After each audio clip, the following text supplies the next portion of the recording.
районе Путина близится к завершению процесс оформления фасадов многоквартирных домов.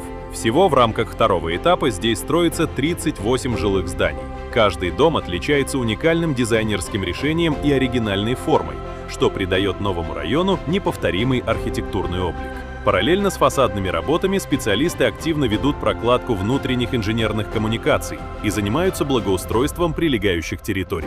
Архитектурный облик 5-го района города дополнят две уникальные мечети. Сейчас рабочие занимаются внешней отделкой святынь.